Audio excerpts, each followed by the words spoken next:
और ना इसका किसने पढ़ा, क्यों पढ़ा।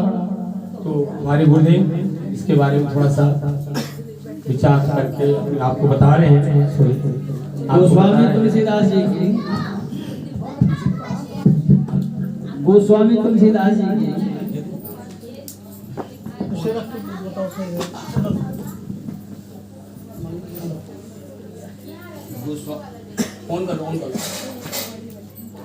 गोस्वामी तुलसीदास जी पहली रचना है हनुमान चालीसा। श्री किसी को सम्मान देने के लिए लगाते हैं और गुरु किसी को सम्मान देने के लिए लगाते हैं। जैसे किसी का नाम है, इनको अगर नाम है वेद प्रकाश तिवारी और हे विधवा कहते हैं या विधवा कहते हैं तो इनका सम्मान छीन जाता है। अगर इनके आगे लगा दे श्री वेद प्रकाश तिवारी, क्या खुश हो जाएगा। और कहीं और लगा दे गुरु वेद प्रकाश तिवारी तो आप ध्यान दीजिए, सिर्फ यही एक ऐसी रचना जो डबल पावर से चल रही है। श्री और गुरु दोनों सम्मान सूचक शब्द लगे हुए हैं। बंद कर, उसे छोड़ दो, ऐसे खड़ा रहो।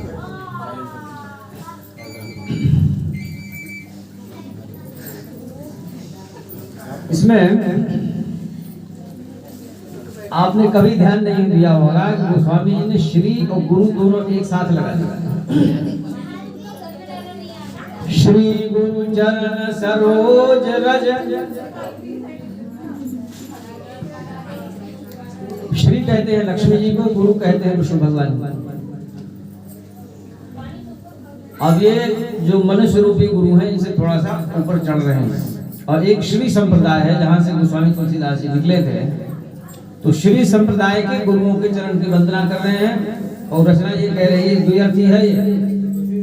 शब्द की तीन शक्तियां होती हैं, विधात्मक, व्यंगात्मक और लक्षणात्मक। ये लक्षणा शक्ति से चल रही है। श्री गुरु चरण सरोज रज, निज मन मुकुर सुधार।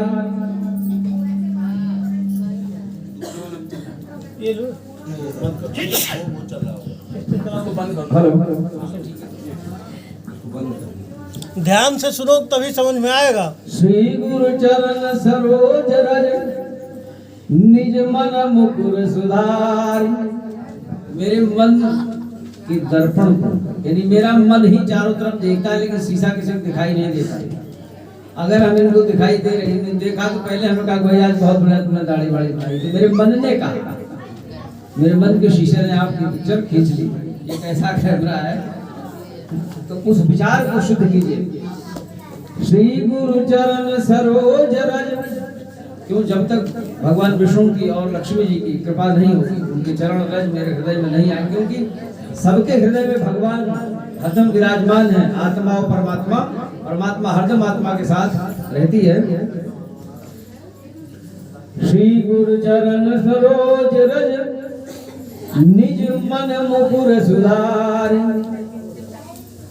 वरनौ रघुवर विमल यश, जोदायक फलचार। अब गोस्वामी जी हनुमान चालीसा की रचना कर रहे हैं तो हनुमान जी का नाम लेना चाहिए था। वरनौ रघुवर विमल यश क्यों कहा? अब इसमें वरनौ रघुवर विमल यश, जोदायक फलचार। और भगवान को वेद वेदांत से जाना जाता है। और वेदों के चार फल होते हैं, धर्म, अर्थ, काम, मोक्ष।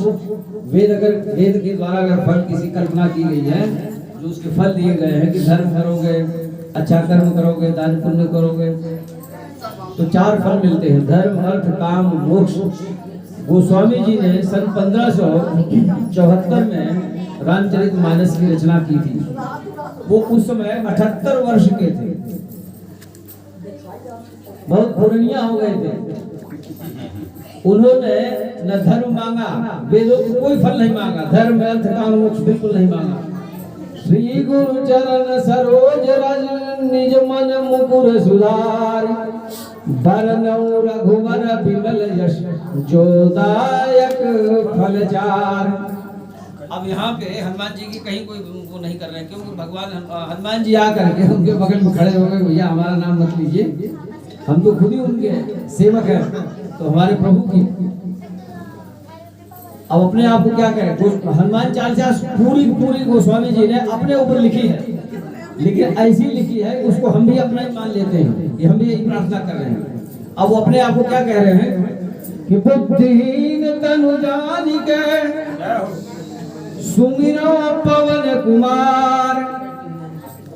अब जो सब मांग रहे हैं धर्म अर्थ काम मोक्ष नहीं मांग रहे, बल बुद्धि विद्या देहु मोहि हरहु कलेश विकार। क्यों पुरनिया हो गए थे, उनको बल चाहिए था, उन्हें लिख कैसे पाएंगे, बुद्धि चाहिए था इसलिए कि व्याकरण की गलती ना हो जाए, कि इतनी बुद्धि मेरी शक्ति ऐसी बनी रहे कि मैं भगवान के नाम को लिखना शुरू किया। बहुत लोगों ने रामचरितमानस लिखने की शुरू करी थी, 4वीं शताब्दी के अंत में वो महाकवि कालिदास जी ने भी शुरू करी थी, लेकिन उन्होंने रघुवंशम लिख करके, लेकिन वो पूरी वर्णन रामचरितमानस की रचना नहीं कर सके। बहुत सारे लोगों ने शुरू करी थी, लेकिन किसी ने भी रामचरितमानस को पूरा नहीं किया था। इसीलिए मांग रहे हैं कि बुद्धिहीन तनु जानि के सुमिरो पवन कुमार। पवन कुमार का नाम क्यों लिया, यहाँ विमल कह रहे हैं, विमल यश गाओ भगवान रघुनाथ जी का। बरनो रघुवर विमल यश, तो रघुवर से ही क्यों नहीं मांग लिया कि हमें दीजिए। लेकिन यहाँ पे अभी सुंदरकांड के पहले मुखड़े के 3रे श्लोक में ही लिखा है, सकल गुण निधान ज्ञान इनाम अग्रगण्यम। तो जो ज्ञानी होगा वही तो भगवान को देगा, तो उनके चेला है हनुमान जी है। बुद्धिहीन तनु जानि के सुमिरो पवन कुमार। अब पवन कुमार ही उनको 4 फल से मांग रहे हैं, कौन कौन, बल बुद्धि विद्या देहु मोहि हरहु कलेश विकार। कलेश विकार इसलिए कहा कि कहीं बुखार ना हो जाए रामचरितमानस की रचना करते समय, अगर बुखार हो जाएगा तो पूरी नहीं होगी। बल ताकि उठ बैठ सके, बुद्धि ऐसी बनी रहे कि बिगड़े नहीं। आज जो काम शुरू किए फिर 3 महीने बाद बंद कर, छोड़ो बहुत हो गया, 2 कांड लिख दिए, छोड़ कर पुरनिया हो गया, बिगड़ जाते तो क्या होता, हम लोग पढ़ने मिलता, बिल्कुल नहीं मिलता। लेकिन उनकी मांगी गई हनुमान जी से बुद्धि ने साथ दिया, उनका मन एक दिन भी बिगड़ा नहीं जब तक कि आखिरी कांड नहीं लिख दिया। 7 कांड है, 7 वर्ष में ये शरीर अपने आप मरती जीती रहती 7 वर्ष में। हर जितने आज हमारे अणु है हमारे शरीर में, ये 7 वर्ष के बाद मर जाते हैं, फिर दूसरे जीते। ऐसी कुल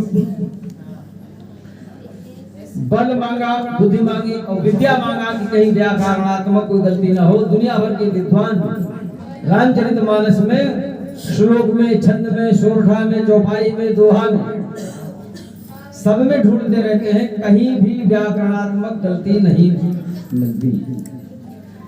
4 चौपाइयां हैं, एक चौपाई में 16 मात्राएं हैं, कोई सी भी चौपाई उठा लो 16 मात्रा की चौपाई निकली। इससे कोई भी धुन लगा, ये सब अनुष्टुप छंद में चौपाई बनी हुई है, किसी भी छंद में आप कोई भी धुन लगा सकते हो, गा सकते हो। बल बुद्धि विद्या देहु मोहि हरहु कलेश विकार। सब लोगों को ऐसे मानना चाहिए, अगर हम कोई संकल्प करते हैं किसी काम को करने के लिए, तो यही संकल्प हमको करना चाहिए।